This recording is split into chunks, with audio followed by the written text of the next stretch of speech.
Hi guys, welcome to economics class. So आज हम human capital formation in India के बारे में पढ़ेंगे। तो ह्यूमन कैपिटल किसे कहते हैं सबसे पहले जानते हैं। तो जब भी बात आएगी कैपिटल की तो ये जनरली हम इकोनॉमिक टर्म्स में देखते हैं। मतलब कोई भी चीज़ अगर हम कहेंगे ना this is a capital for us, तो ये हमारे लिए ऐसी चीज़ है जो हमारे लिए फ्यूचर में या प्रेजेंट में पैसे दे सकती है। जैसे लैंड एक कैपिटल है, कैपिटल इन्वेस्टमेंट है, मतलब वो उससे आप पैसे कमाए जा सकते हैं। ओके, वो या फिर बिल्डिंग्स, आपके पास कोई बिल्डिंग है तो वो भी आपके लिए कैपिटल है। आपके पास कोई मशीनरी है जिससे आप और चीज़ें मैन्युफैक्चर कर सकते हैं, मशीन्स कुछ मैन्युफैक्चर कर सकते हैं, तो वो भी आपके लिए कैपिटल है। ओके, या फिर आपके पास अगर गोल्ड है तो वो भी आपके लिए कैपिटल है। तो उसी तरीके से ह्यूमन कैपिटल होता है कि मतलब ह्यूमंस भी एक तरीके से एसेट का काम कर सकते हैं। तो अगर आप ह्यूमन बींग्स को प्रॉपरली एजुकेशन दे दें, अलग अलग स्किल्स प्रोवाइड कर दें, ट्रेनिंग प्रोवाइड कर दें और उनकी हेल्थ अच्छी है तो वो देश के लिए इकोनॉमिक वैल्यू प्रोवाइड कर सकते हैं, अपने लिए भी अच्छा कर सकते हैं और देश के लिए भी इकोनॉमिक वैल्यू प्रोवाइड कर सकते हैं। तो इस वजह से वो ह्यूमन कैपिटल का पार्ट रहेंगे।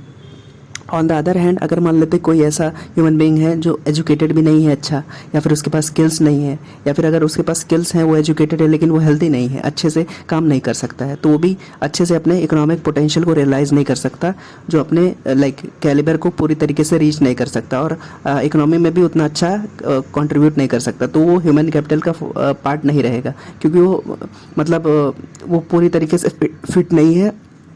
He is not he will not be treated a part of human capital. Okay, so this topic generally becomes relevant in India due to its huge potential in human capital. मतलब हमारे देश में इतने ज़्यादा demographic dividend है, मतलब 35 साल से कम की जनता बहुत ज़्यादा है, जो कि हमारे देश में बताती है कि वर्कफोर्स का पॉपुलेशन बहुत ज़्यादा है। हमारा देश बहुत युवा देश है, मतलब बहुत लोगों जवानों की संख्या बहुत ज़्यादा है। इस वजह से हमारे अंदर बहुत ज़्यादा क्षमता है कि हम अच्छे से अपना एक देश का इकोनॉमिक ग्रोथ कर सकें और खुद का भी डेवलपमेंट कर सकें। तो इसमें क्या होता है कि human capital is a measure of economic value. मतलब ह्यूमन कैपिटल से आप किसी का इकोनॉमिक वैल्यू बता सकते हैं। मान लेते हैं अगर कोई सॉफ्टवेयर इंजीनियर है, उसे कोडिंग वगैरह और बहुत सारी चीज़ें आती हैं, तो आप कह सकते हो देश के लिए ह्यूमन कैपिटल है, अपने लिए भी ह्यूमन कैपिटल है और जिस कंपनी के लिए काम कर रहा है उसके लिए भी एक एसेट है। Okay, so human capital is a measure of economic value of a person and it economic value of a employee's skill set. Okay, so it is a value of employee's skill set, मतलब उसको क्या skills आती हैं, क्या क्या चीज़ें उसे आती हैं। so the concept of human capital recognize that not all labor is equal। मतलब कोई 25 साल का अगर मजदूर है और 25 साल का कोई सॉफ्टवेयर इंजीनियर है, तो वो दोनों अगर 8 घंटे दिन में काम करते हैं लेकिन दोनों का काम बराबर नहीं है, दोनों का लेबर या दोनों का मेहनत आना बराबर नहीं है, क्योंकि जो quality of employ software engineer है वो क्वालिटी ऑफ एम्प्लॉय कोई मजदूर नहीं है। ओके, तो दोनों के लेबर में फ़र्क होता है, भले ही दोनों सेम टाइम के लिए काम करते हों। अभी जानते हैं कि what is intangible asset, what is tangible asset. तो इंटेंजिबल एसेट वैसे एसेट्स होते हैं जिसे आप छू नहीं सकते लेकिन उसकी इकोनॉमिक वैल्यू है। ओके, और वहीं दूसरी वो टेंजिबल एसेट वो होते हैं जिन्हें आप छू सकते हैं। ऐसे एसेट्स जैसे गोल्ड, ज़मीन छू सकते हैं, आपके पास बिल्डिंग है उसे छू सकते हैं, तो आपके लिए टेंजिबल एसेट है।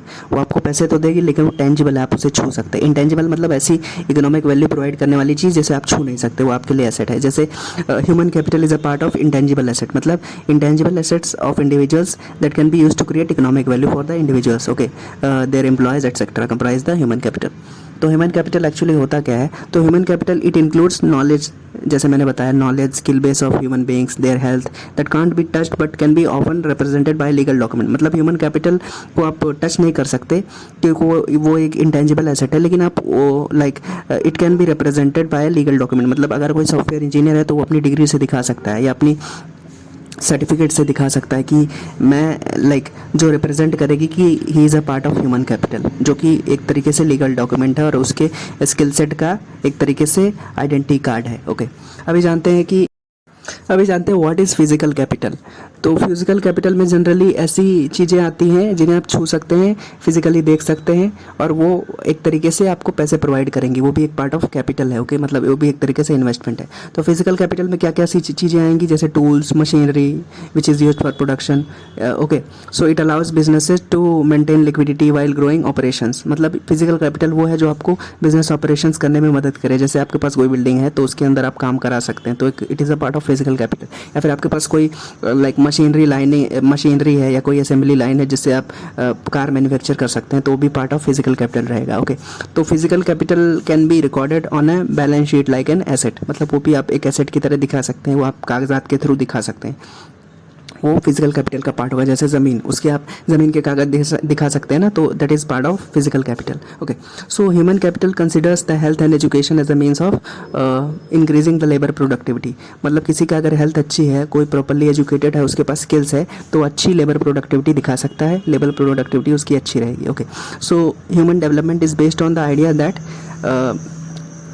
Education and health are integral to human wellbeing. मतलब कोई इंसान अपने लिए अच्छा तभी कर सकता है जब वो प्रॉपरली एजुकेटेड हो और उसे और वो हेल्दी हो। तो हमारे देश के अंदर NCERT है, जैसे national council of educational research and training कहते हैं, AICTE all India council of technical education, जो कि फैसिलिटेट करते हैं कि एजुकेशन सबको मिलती रहे। ओके, तो these institutions like NCERT and AICTE ensure that proper human capital is formed in our country and it facilitates that education sector develop हो, ताकि ज़्यादा से ज़्यादा हमारे देश में ह्यूमन कैपिटल फॉर्मेशन हो सके। Okay, so these were the few things in today's class. I hope you understood it. Thank you so much for watching. Bye bye.